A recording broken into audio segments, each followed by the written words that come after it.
હાલો મિત્રો, ઘરની રસોઈમાં તમારું સ્વાગત છે। તો તમે તાંજળિયાની ભાજી ખાધી છે, મેથીની ભાજી ખાધી છે, મૂળાની પણ ભાજી ખાધી છે। તો આજે આપણે બનાવવાની છે કોબીની ભાજી। તો વિડીયોમાં અંત સુધી બન્યા રહેજો, જેથી કરીને કેવી રીતે આ રેસીપી બનાવવી એ તમને ખ્યાલ આવે। તો સૌ પ્રથમ આપણે આ રીતનું શાક વડે કોબી બધી મોળી લેવાની છે। મિત્રો, વિડીયો ગમે તો લાઈક કરી અને શેર કરી દેજો અને ચેનલને પણ સબસ્ક્રાઈબ કરી લેજો।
જ્યારે પણ શાક આવડે કોબી મોળાઈ જાય એટલે પછી આપણે કોળવાળી ગ્લાસ લેવાની છે।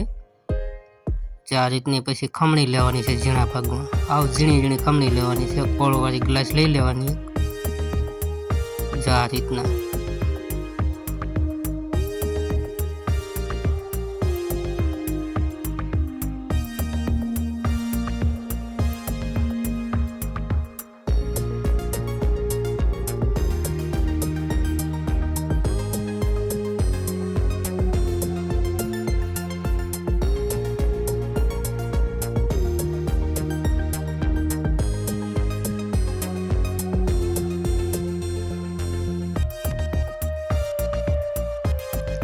સરખી રીતે ખમણાઈ જાય પછી આપણે તેમાં વઘાર માટે લસણ લઈ લેવાની છે,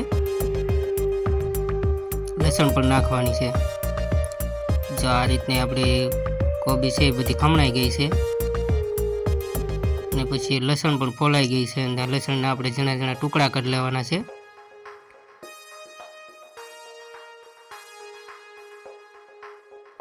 પછી ભાજીમાં નાખવા માટે ટમેટું પણ આપણે એક સુધારી લેવાનું છે। ટમેટું થોડુંક નાખવાનું છે, ઝાઝું નથી નાખવાનું। તો અડધા ભાગમાં પણ નાખી શકો છો તમે, અને નાનું ટમેટું પણ લઈ શકો છો। આ ટમેટું મોટું હતું એટલે એમાં 2 ભાગ કરી નાખ્યા મેં।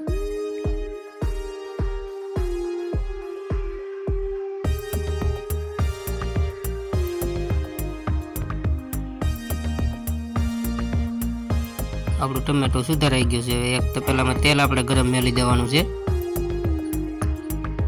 પછી આપણે જે કોબી હતી એને સરખી પાણી આમ સરખી રીતે ધોઈ લેવાની છે। આપણે પાણી નામીને આ રીતના ધોઈ લેવાની છે।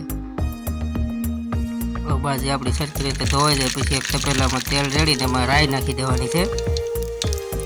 રાઈ સરખી રીતે પાકી જાય પછી એમાં લસણ નાખી દેવાની છે। આપણે લસણને પણ ધીમે ધીમે પાકવા દેવાની છે। લસણ આ રીતની થઈ જાય પછી આપણે તેમાં કોબીની ભાજી નાખી દેવાની છે।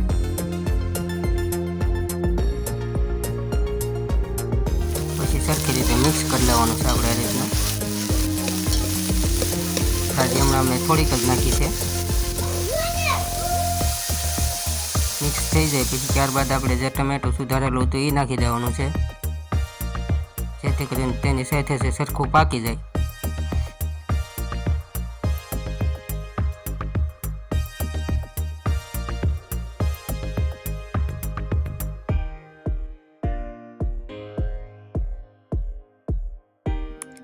પછી તેમાં સ્વાદ પ્રમાણે મીઠું નાખી દેવાનું છે।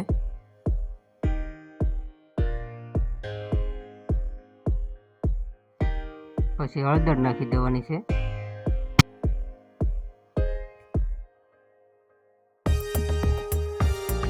લાલ મરચું પાવડર નાખી દેવાનું છે આપણે,